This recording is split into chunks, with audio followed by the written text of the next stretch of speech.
Exciting news from Airpeace. We're taking your London trip to the next level. More pleasurable, convenient, and affordable than ever. From January 20th to February 20th, 2025, you have an opportunity to grab amazing promo deals during our exclusive sale period as you travel in style from January 20th to March 31st, 2025. Economy fares starting at just 1.2 million naira and business class luxury at 4.5 million naira on our Lagos to London routes. Step into elegance aboard our luxurious Boeing 777s and enjoy spacious comfort, gourmet meals, and premium service, all designed to make your journey unforgettable. What are you waiting for? Book now at flyairpeace.com or download the Airpeace app from the Play Store or App Store. Airpeace, your peace is our goal.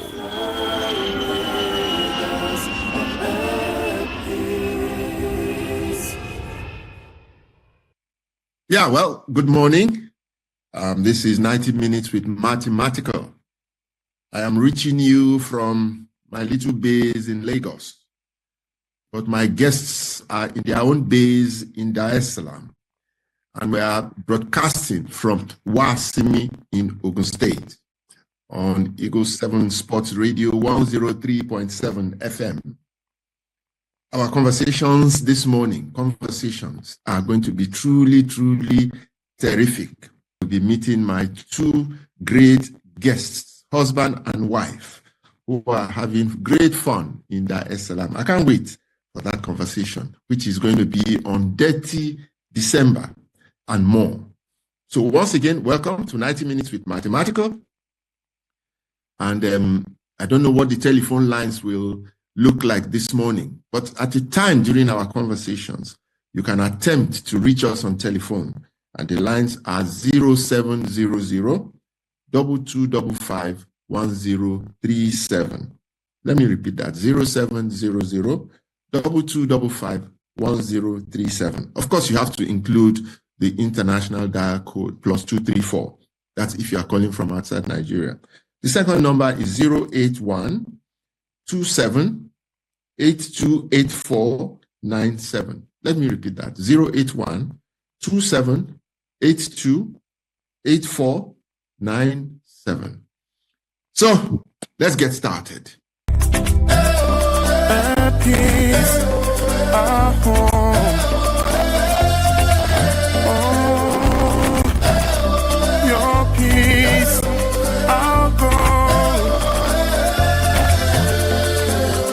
Everyone has a place they need to be. Everyone has a face they need to see.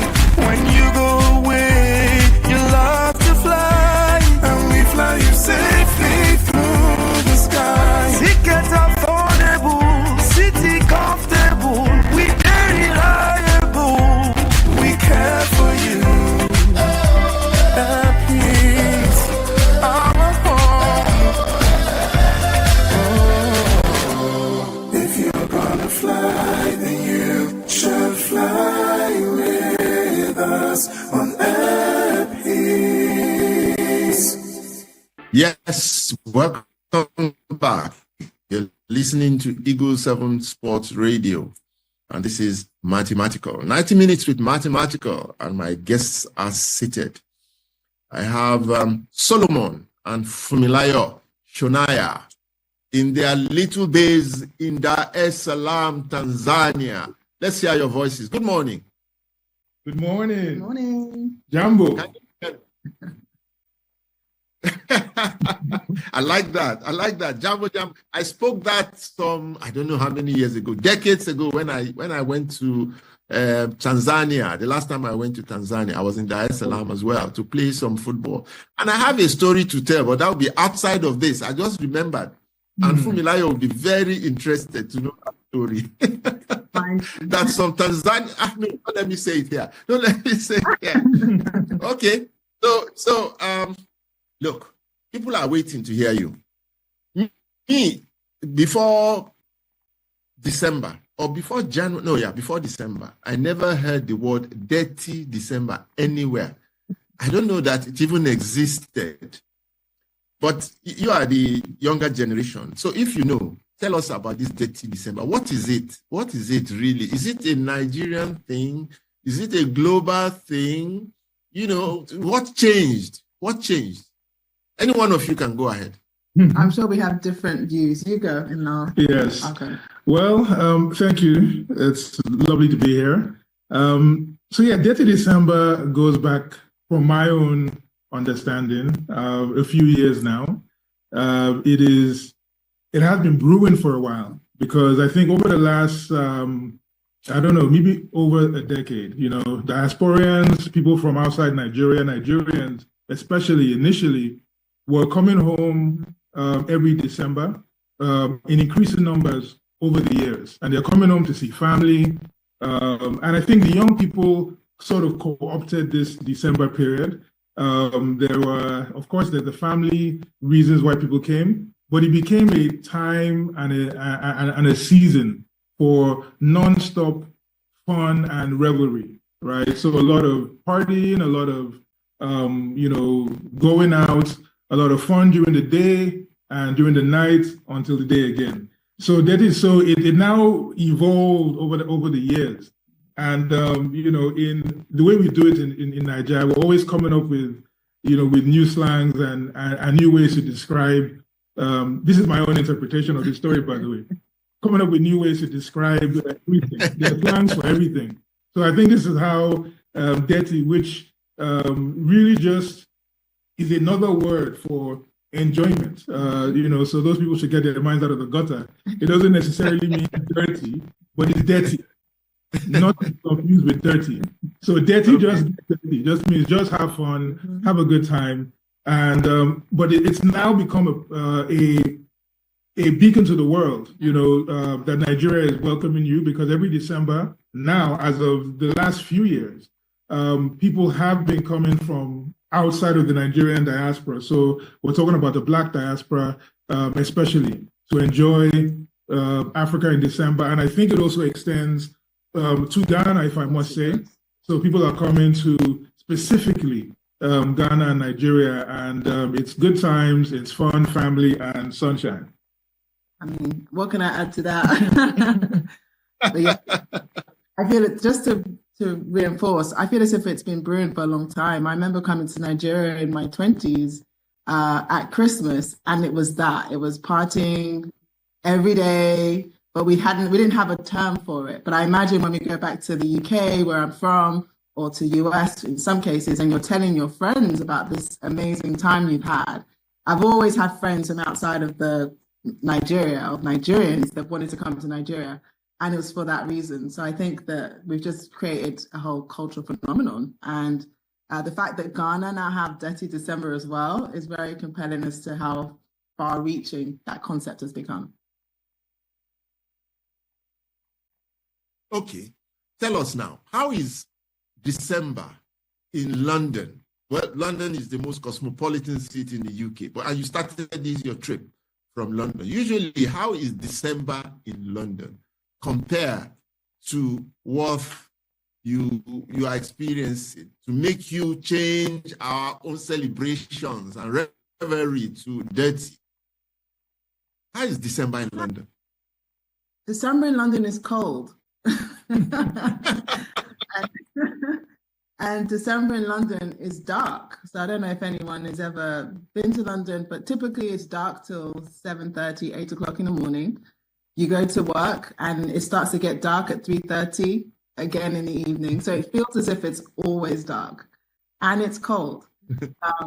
But not to take away from like festivities. London is a thriving metropolis. There's so many things to do. So much is open. There is a party scene in December as well, celebrating Christmas and New Year. There's always something to do. But I have to say, in my older age, the cold is a big deterrent to doing half of those things.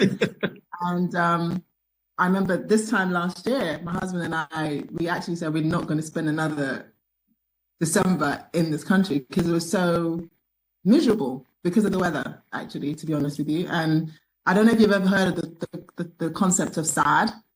So there's a concept of sad, which is how everybody feels in January because of the darkness. So the lack of melatonin, lack of sunlight. So most people are depressed. So it's actually like I think there's a day of the year in January was like the most depressed day of the year because people are just so fed up with the weather. So I think it's a real thing. But London is thriving. If you can put up with the cold, like the cold, come through. Yeah. So, but both of you got away from London. Yeah, go on. No, well, I want to look at the both of you ran away from London. Yes, we did. We did that. Yeah. Well, one bright side. So look at the bright side. Yeah. Yes, one bright side is if you like, if Christmas is your thing and you like lights and all of that, it's not a bad experience. For those that can brace the cold. Some people do like the cold. Yeah. But of course, we prefer sunshine.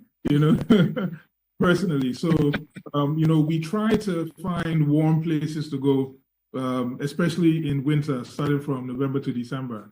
And hence we, I guess, took off, even though we spent a little bit in December in London. The rest of it, if we can, we'll spend a whole month, dotting from Sunshine City to Sunshine City, if we could.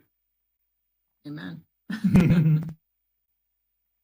Well, you left London and you went to Dubai. Left London and you went to Dubai. Tell us your experiences in Dubai. What do you think about Dubai?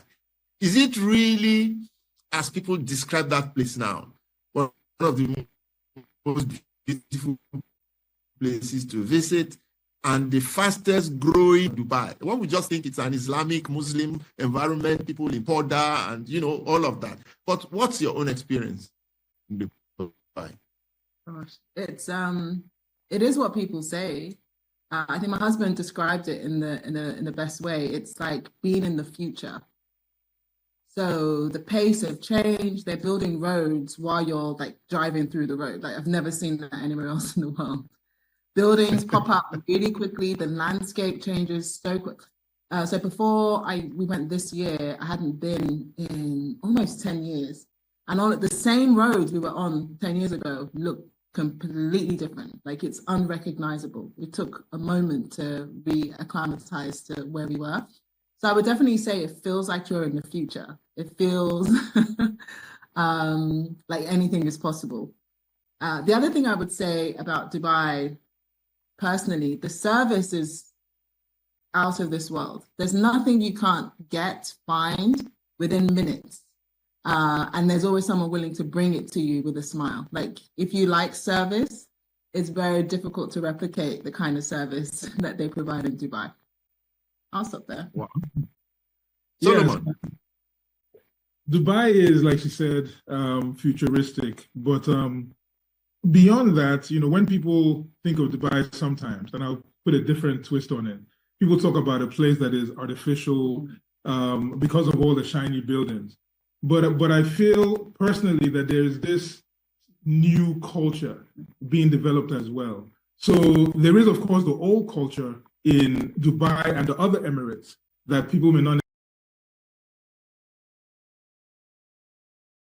at the airport or wherever. Everybody is trying, and from what we can see, striving for some sort of perfection. And that is where you hear Funmi talking about the service being so excellent. So it is a culture that I think the rest of the world can learn from, a culture of service, a culture of innovation and striving for excellence. And that's what you find. And I think it's a new culture that people should experience and get inspired by. And then you left the future. You left the future. And now you came down to today. You came to Lagos. You came to Lagos. What is different? Or what was different? What was different this time about Lagos that really stood out and everything? Because I hear it all around me. Everybody is saying that they've never had this sort of experience in Lagos before this last December. And Detty December, of course, crowns it all. So tell us your experience in Lagos. The contrast, there's so many different elements to the contrast between Dubai and Lagos, but I'll speak to one. First of all, the heat, okay? But the heat on many, Dubai in December is not that hot. People talk about Dubai heat. It's really cool. I think December is their winter, so it's not really that hot. So coming to Lagos, the first thing that hits you is the heat, but also not just the heat in December, it's the heat from all the activity, right? Dubai is okay. There's definitely, things to do, but I did not feel the same level of warmth, not just from the sun, but also from the environment and the culture, despite the fact that it felt like we're going back in time, which has its benefit. It's not all bad, right? You kind of get a sense of culture, you get a sense of heat, you get a sense of fun, and that's what you get when you enter Lagos, with all the madness that is associated with it. Yeah, I mean, similar, I would say, is human connection. And that sounds weird, but in Dubai, on top of all the amazing things, it can be quite lonely. And I think one of the reasons is because most people are expats. So they're in for a period and then they go back home. Mm-hmm. So a lot of people don't stay there for a long time and build those solid relationships with people. So it could, in my view, we haven't lived there, but in my view, it feels a bit isolating. Whereas the moment you step into Nigeria, everybody is talking to you, you're having conversations you wouldn't normally have, you're exchanging numbers with the ladies sitting next to you and the hairdressers. It's the connections that you build, is that human connection that makes, I think, Nigeria such a special place. And to be honest, I don't think I've ever experienced that level of connection anywhere. That's what makes it really compelling to me. What of nightlife? Nightlife in Lagos, nightlife in London, nightlife in Dubai. Is it the same? Is it? You are Nigerians, anyway. You're also British, but don't worry. But is it the same? Because nightlife, that's when life you really enjoy life at night. Is that not true? Every day it's sunny, madness everywhere, and so on. You don't see what I see then. Okay. No, two thoughts. So my favorite time in the UK is in the summer. And I think it's hard to beat UK in the summer because of the outdoors nightlife. So all the parks, Hyde Park, Regent's Park, are full of people, all that kind of celebrating in their own way. So I love being outside at night. So we've got to do lots of that in Nigeria. We get to do that a lot in Tanzania. I think that's replicable everywhere. But I would say the two things I noticed about nightlife in Nigeria versus anywhere else in the world, the age range of people. So in London, I feel as if it's very, box. The 40-year-olds party with the 40-year-olds. The 30-year-olds party with the 30-year-olds. The 20-year-olds party with the 20-year-olds. And there's very little mingling amongst the different generations. That's in the UK. Whereas in Nigeria, everybody is together. And I love that. So no matter what your age or whatever, we're all in the same place. You might see your dad there. Some people might not like that, but I like that. I don't feel like an old woman in a club, put it that way. And I think there's a Live Spot. Live Spot had an event that we went to in Lagos, and I was blown away by just how much was happening. It was a fanfare. It was like a whole event in and of itself beyond the nightlife. And I don't think that we do that as much in the UK. So that felt special as well. There's more to it than just going out and clubbing. There were things to see, dancers. What do you call those people in the suits? Mascots and all mascots, also in the club. I've never seen that in the UK, the time that I've been there. So it's more of an event. Yes, and as someone that works in that industry. Go on. No, as someone that works in that industry, I guess this is more of a professional opinion. I don't really partake in nightlife activity. This is really professional, but it is much more vibrant, I should say, than most places you will go, maybe in the world. And it's not just nightclubs, it's the various parties, it's also concerts, and there is no end to the activities that take place day and night in Lagos. I think that's why, once again, back to the idea of this quote unquote Detty December, it is really a place where people can have a nightlife experience bar none as far as anywhere else. A lot of culture, a lot of diversity of activities from place to place, and people don't stop till it's daytime. So yeah, it's that is a big difference between. Okay, now you left the future. Yeah. Okay, you left the future, went back to the past, and now you traveled across to the east. You went to Tanzania, Dar es Salaam, where you are now. So tell us that experience. Was there a culture change, or is it just you just went from one black country to the other, and so on and so forth? How is life in Dar es Salaam? Easy.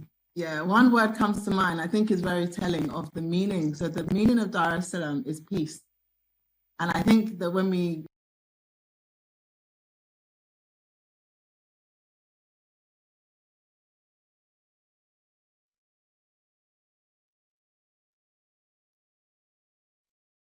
like it feels seamless in a way. People are nice, and yeah, we haven't had any issues. It's been great. It's been easy.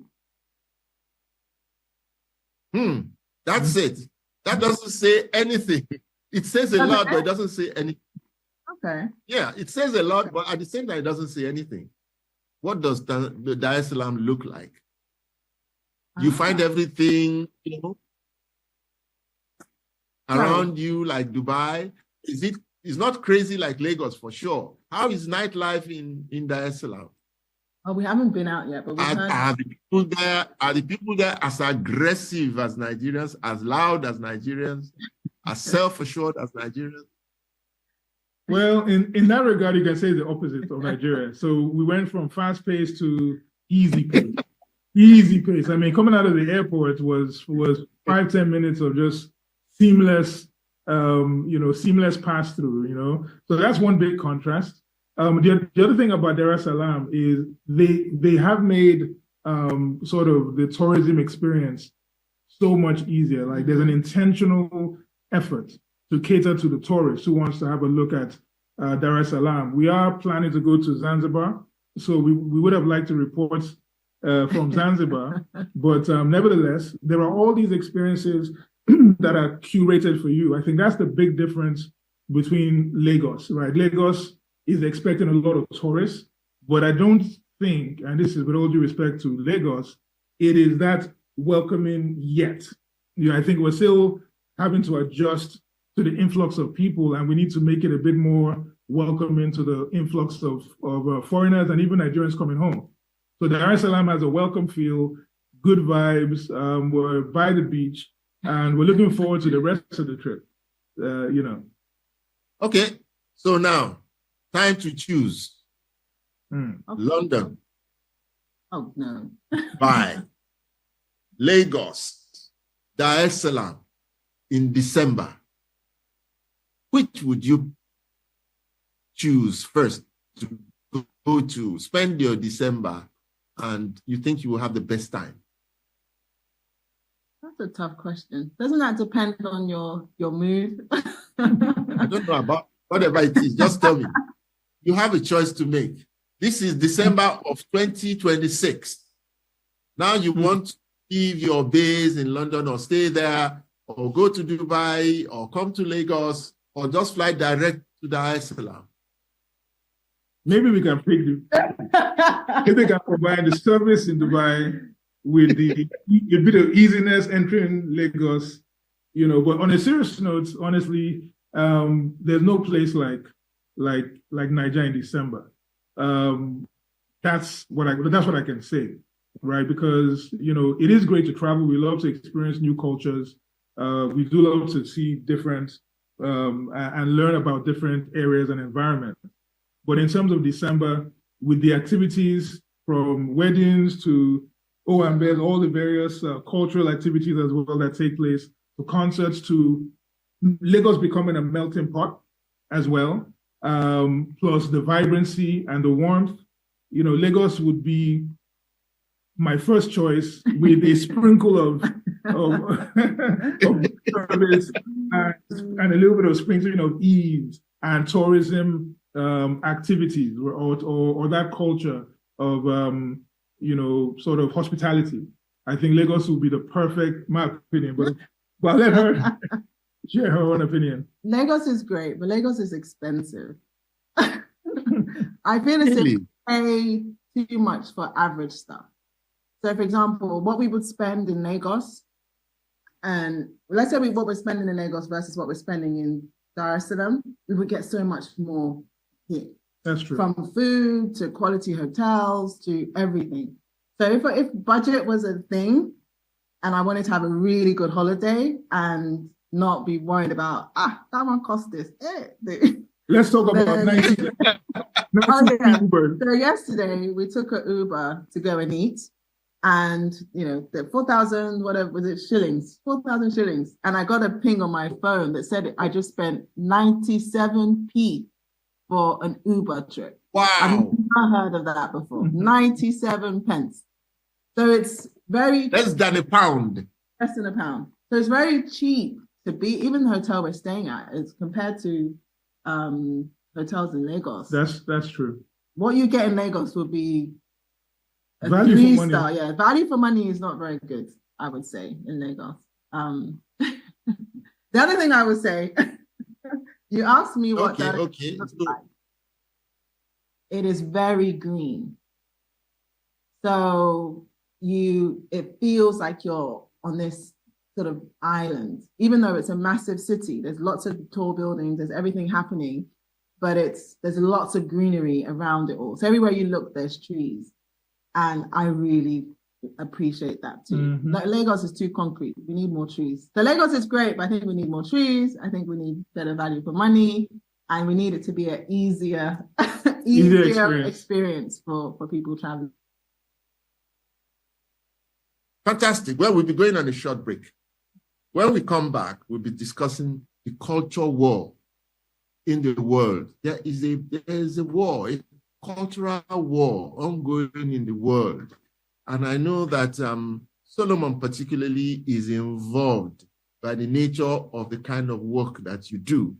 And Nigeria is struggling very, very hard. And I think we are winning to use culture as a tool to get back to that table of negotiations for the future of this world. We are using music, we're using fashion, we're using, all those elements. So we are going in that direction when we come back from our break.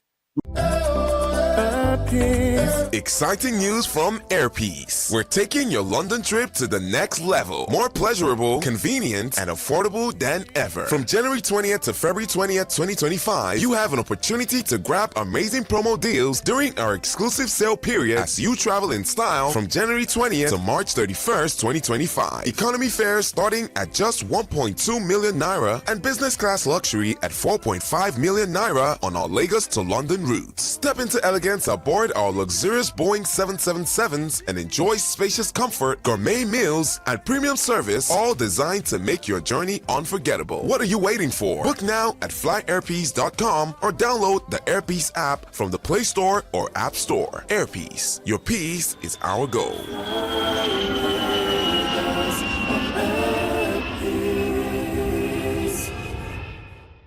This is 90 Minutes with Mathematical.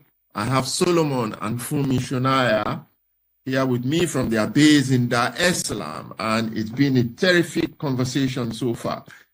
Solomon, you worked with Lauryn Hill.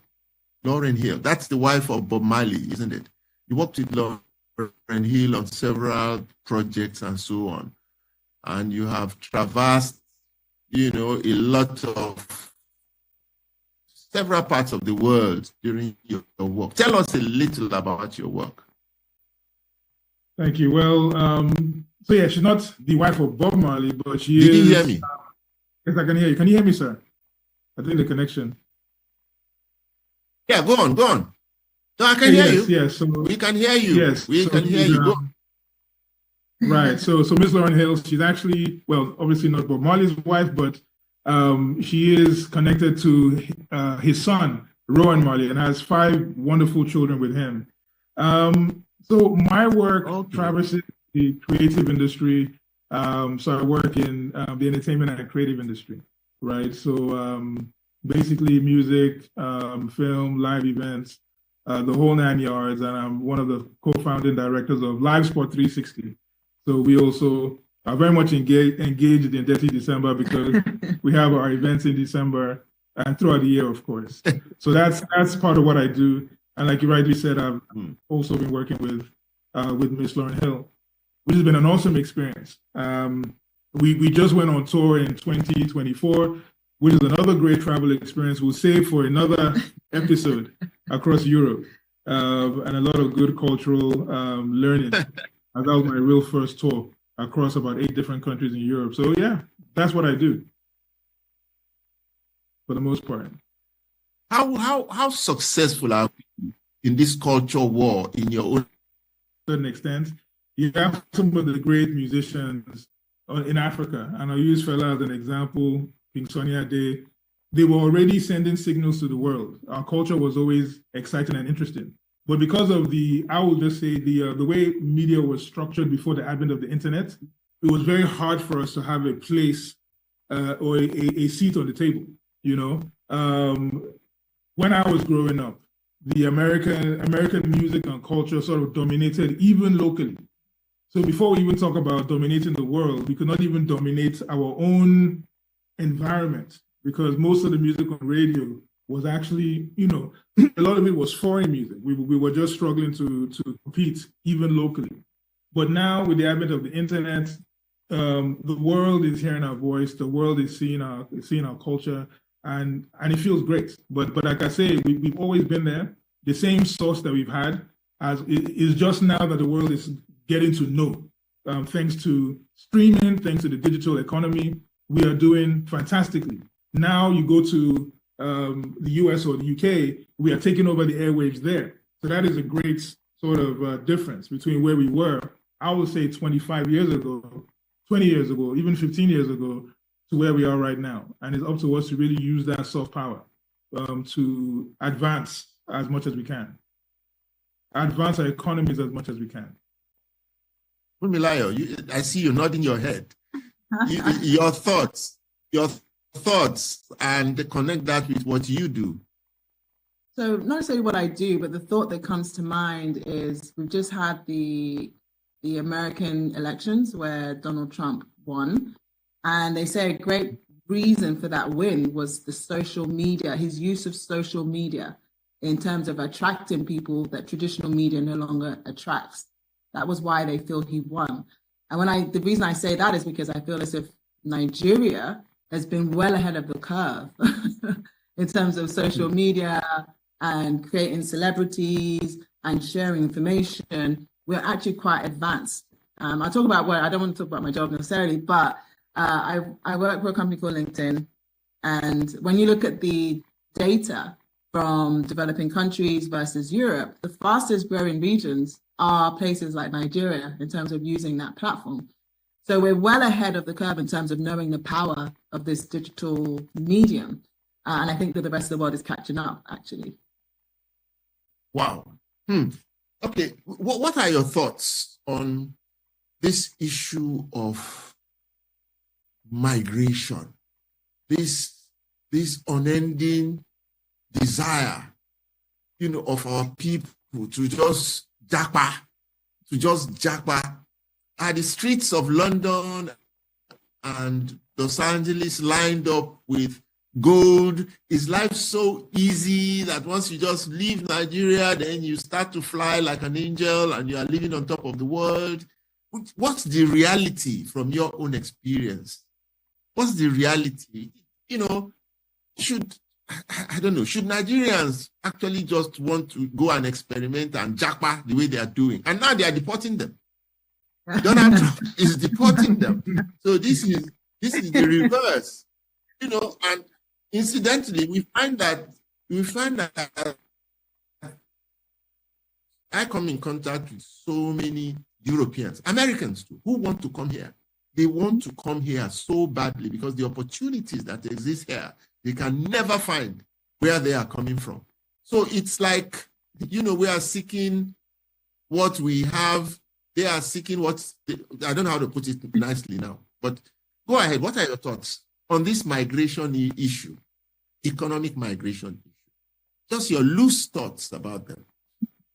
Should we kill ourselves to travel to Europe? Okay. Yeah, I can't stay in Europe for more than a week at most. I just don't like any. There's no part of Europe I go to and I want to stay for longer than 1 week. I can't stand it. I can't live there. There's very little that attracts me to Europe or America. America is even worse, as far as I'm concerned. Do you want to? I can have some thoughts, but go. I do have some thoughts. Well, the short answer is no. It is not paved with gold, and nobody's flying. There's no wings on us. Anyone that lives abroad, it's it's a daily grind, right? It's not easy. As a matter of fact, like Funmi had alluded to, there's a lot of loneliness to a certain extent, but beyond that, people go from one level of sort of economic hardship or wishful expectation to another level of economic hardship, depression, and so on.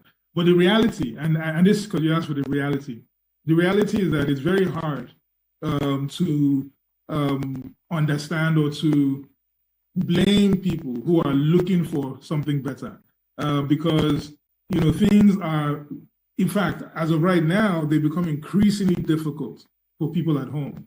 So to a certain extent, while I can say, and I'm using this medium to say that, if you want to japa, think about it, because it's not as easy as even people coming home in December might make you feel, okay? Because people have been working, 90 hours a week to save up every penny, to come and have a good time in December and the rest of the year, right? It's nonstop work.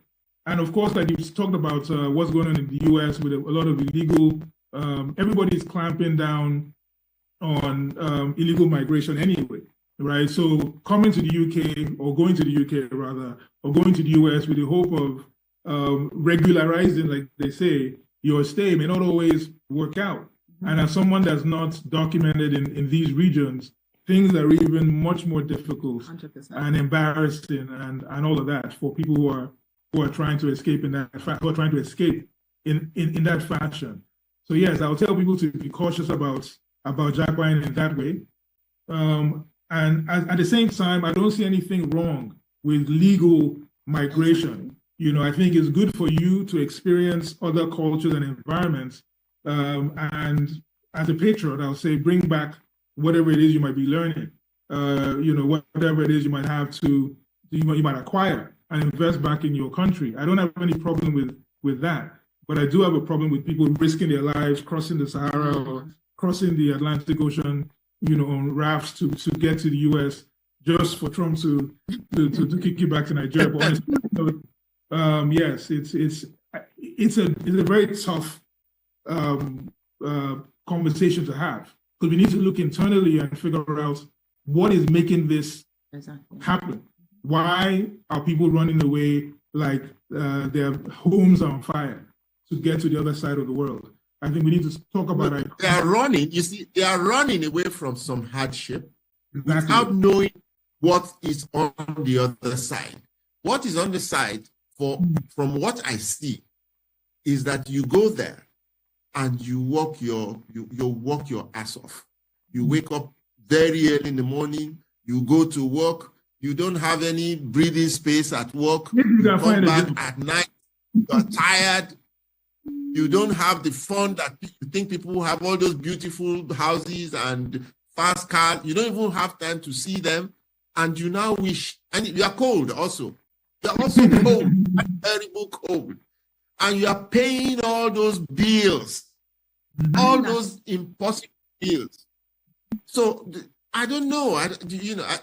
Maybe Funmi has some thoughts on this. I know it's good now. You are looking good. I think someone said this once, that the UK in particular is an equalizer. So in Nigeria, class is a big thing. So, the middle class or the higher classes never mingle with lower classes. I don't know how true this is, but class is a really big divider. Whereas when you're in the UK, it doesn't really matter what you do or what so-called class you are. We're all the same. We're all immigrants. We're all trying to survive. And someone actually said to them, it's an equalizer. Another thing is that it gives you, I mean, no matter what job you have, you're earning more than you would in Nigeria. Let's be honest, no matter what you're doing. Even if it's a cleaner, you'd be earning more than the average wage salary that's earned in Nigeria. So if you're somebody with the intention of coming back and you're able to get a halfway decent job, you can save up. You can have a big enough lump sum to go and buy land or to go and build a house where you may not have necessarily had that. So I know it's hard work, but I think hard work is everywhere. I think the UK in particular, the bills don't make any sense. That's why everyone's leaving. Everyone's leaving the UK because you're taxed 40%. Your bills are going through the roof, so you have no money left. And that's why America's so appealing, to be honest with you, because they have relatively low income tax. If you're not in New York or LA, it's quite affordable. You can get a house for $100,000. So most people can afford to buy a house, even on very meager salaries. So I think the reality is that even with the hard work, most people think they're better off. And I think that's the reality. It seems like Funmi is pro I'm not saying pro Japa. I'm saying I understand. I understand it, especially when I think about the salary people earn in Nigeria. Okay. Both of you have been abroad for several decades now. Is life getting better or worse out there abroad? Is life getting better or worse for the immigrant? Is life getting better or worse? Definitely getting worse, in my point of view. But even for nationals, especially in the UK, it's getting worse. There's a big exodus of companies, and it's been happening for a few years. A lot of companies are now moving to Ireland and to other European countries because it's just so expensive. So for me, the UK is definitely it's getting worse. And I think the same thing applies to the US to a certain extent. So yeah, it is getting harder. Especially for the immigrant, because most countries are now starting to tighten things a little bit. You can see this from Trump's policies. I think the same thing is happening in the UK. Yeah. Even in Dubai, the Nigerians used to flock to, they made it very difficult for people to even visit Dubai, let alone try and migrate. So it is getting more difficult, which is why, to a certain extent, we really need to reconsider before you try and be an illegal immigrant. Because a lot of the problem that I have is that it's a lot of people that are seeking to enter illegally or remain there illegally. And that is where the problem starts, because you now are undocumented, you can't get a job legally, you can't earn any money, and it's almost like you're running away from the law every day, pretty much, end quote. So yes, it is getting hard, and people should really consider their options. A lot of the other thing that I was going to say, there's a new breed of workers. Actually, I know a few people who are hired, like in the UK or in the US, but are moving to African countries and working remotely. So there seems to be this new remote work community developing, and I think that that's an opportunity as well for Africans to earn dollars or earn euros or earn pounds, but stay where you are. That's a good point. You could jackpot economically. Exactly. There are people earning pounds and dollars from Nigeria and bettering themselves. So, there is that opportunity for the digital, for the creative sector, for people who are in coding, tech people who are into graphic design. There's a new economy that can allow you to work and earn foreign exchange. And I think when people are earning better, they tend not to want to jackpot. I mean, what are you leaving your home for at the end of the day, Look, I want you to educate me. Many years ago, when I went to the US, I went into this shop. It was a computer shop. I wanted to buy a computer. The very early days, somebody here was there. And I saw this black guy, who came to me when he heard me speaking with the shop owner. I wanted a computer, and the guy just came and asked me if I was from Africa. I said yes. And he said he wanted to just warn me that I should go back and get another kind of education. I should go back and bring myself up to date, because if I didn't at the time, I would find out in a few years that I would be an illiterate. I wouldn't even understand the world anymore. This was in 1993. This was 32 years ago, he told me.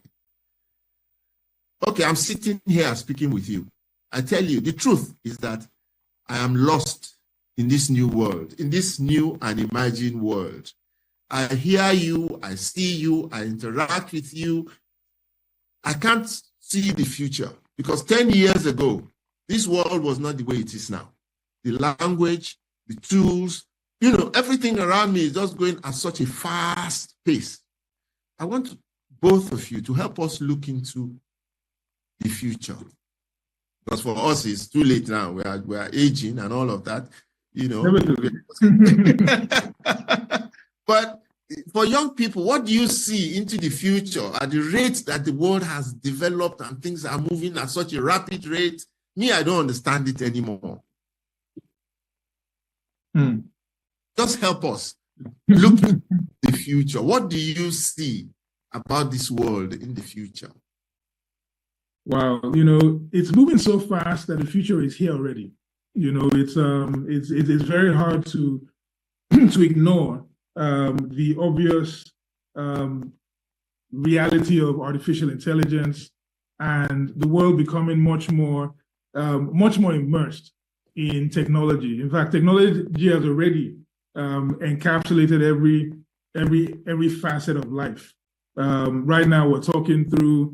I think before we'll be on satellite or something, but now it's through digital meme. Very soon, your avatar will be the one hosting and you'll be sleeping, right? While your avatar, no, seriously, it's a frightening world. I'm frightened, I'm frightened. That's the reality.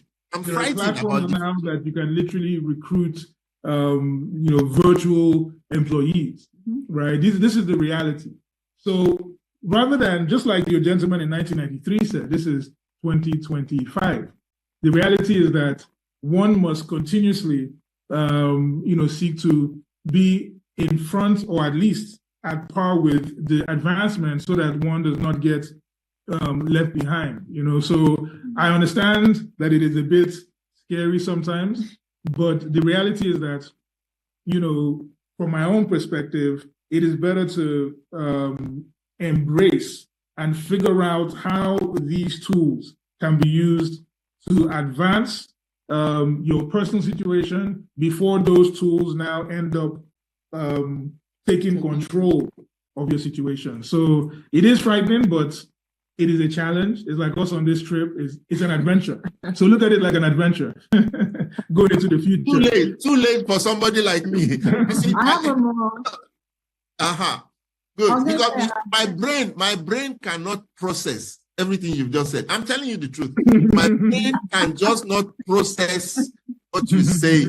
My generation, when we pick up this phone, we pick it up and we need to do a few things. We are afraid that if we do those things, the phone will pack up.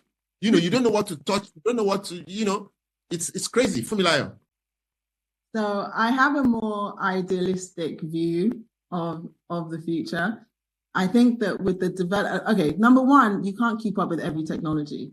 So even trying to keep up with everything, you're going to stress yourself out. I think you pick your poison and then you dive into that one in a real way.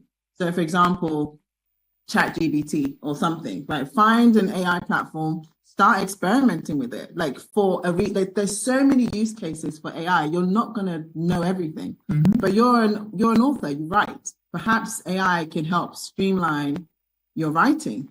So that's one use case for you. So the way I see the future is actually more egalitarian. I think that people will become more like, everyone will be a business almost. You'll be able to sell your services. It's almost like what we did before with barter. I'm going to see that being the future. And the people that are going to win are people that are still creative.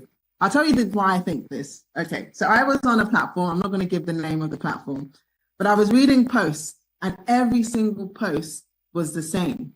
The content might be different, but the flow, the language was the same. So it tells me everyone had used AI. And there was a lady who had a post about her day, I think it was at Google.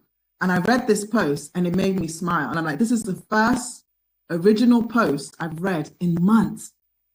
So what that made me know is that people who are creative, people who still think for themselves, there's still a space for that. Because AI is never going to be as creative as you. AI can only use what's already there, what already exists. So for people who are creative, for people who are artists, anything like that, I still think that you're going to thrive in a world where everyone's using AI. So I just think people just have to find their poison. I honestly think that there's a world where people want to connect more. Detty December is about connection. It's about being amongst people. So there's people want to see and feel and be around people more and more and more and more. So I think technology will make jobs easier, will make lives easier, but connection, authenticity will become more and more important. So I see a world where, it's more positive. So nothing to fear. Okay, well, I was going to, employ somebody. I was looking for a writer and a producer, and I got two ladies who came for an interview, and I told both of them to write a small essay, a one-pager on the prospects of a particular environment in Abeokuta.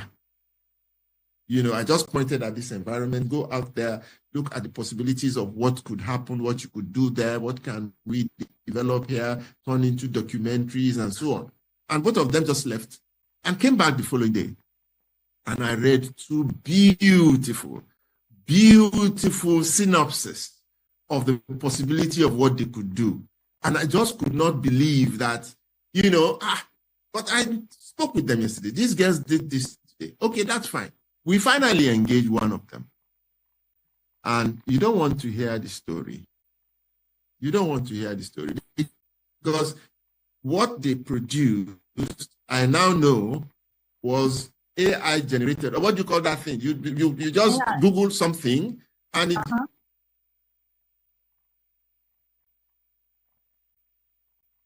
it gives you laugh or to celebrate or to cry, because we had already engaged somebody who, I have a caller whose call I must pick because I know he wants to speak with either or both of you. Oh. So just, well, yeah.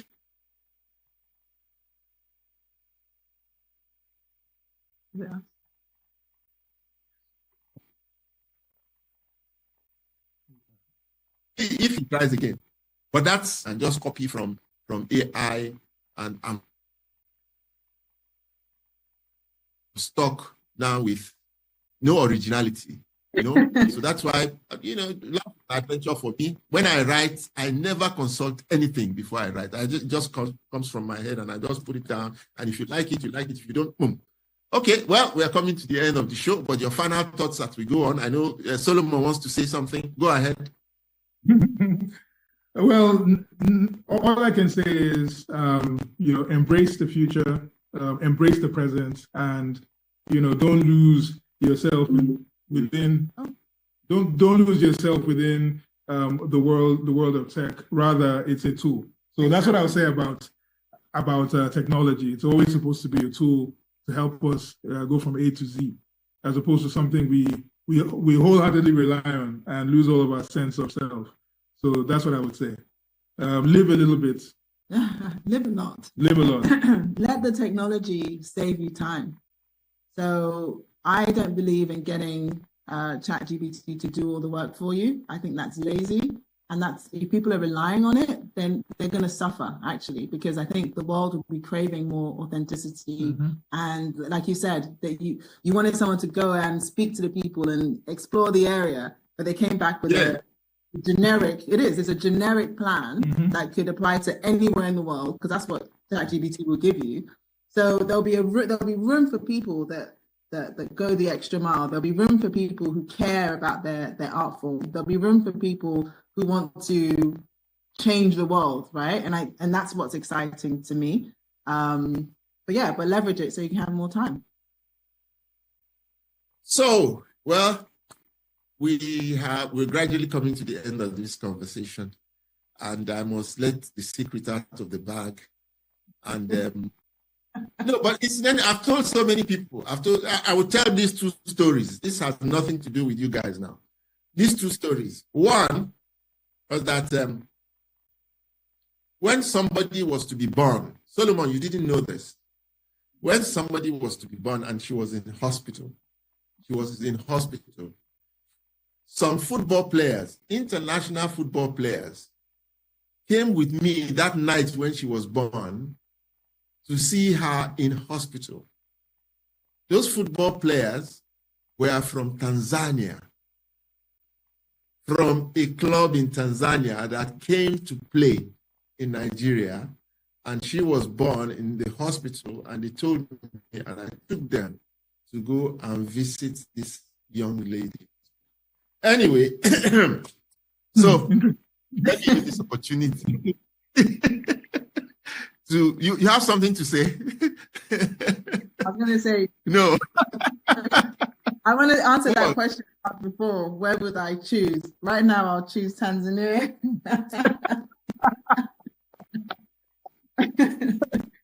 Is that saying something? And anyway, something else.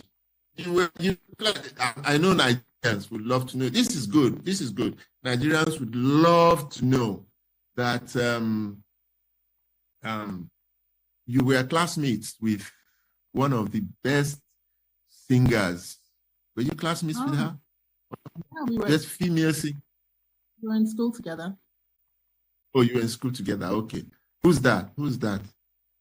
Oh, Tiwa Savage. Yeah, we were very close. Very good. I saw her, and one night, I don't know if she was part of you, that when both of you were little kids, we went to watch you people sing. We were like 15 or 16. And so imagine, I have a sister who's a performer and a best friend, because we were best friends at the time, who was a performer. So I got, pushed into performing unwillingly, many, many occasions. Say your final words. And yes. Final words, like we said already, live a lot. We're happy to be here in Dar es Salaam, speaking with the world, speaking to you. Now that the cat is out of the bag, it's definitely a pleasure. We're your biggest fans, we should say. but thank you very much, world, for listening. To recap the topics, the moral of the story is: don't be afraid to chase the sun and experience new things. Technology is your best friend, and Lagos is where it's at. Detty December 2025, loading. Beautiful. Yeah, I would okay. just add one more thing. The power of manifestation. This time last year, my husband said, I will not spend another winter in the UK. He said it out loud. We didn't have any plans. So this whole trip wasn't particularly planned. It just happened. So be careful what you ask for, because you might just get it, is what I would say. So ask for good things. Well, I thank you very much for coming on the show. I wish you a fantastic time in Dar es Salaam and wherever else you go. I wish you the very best on your journey through life. And I know we're going to see you very soon again. Well done, both of you. You're doing good. I'm proud of both of you. Just keep at it, baby. Keep it on. All right. Thank you.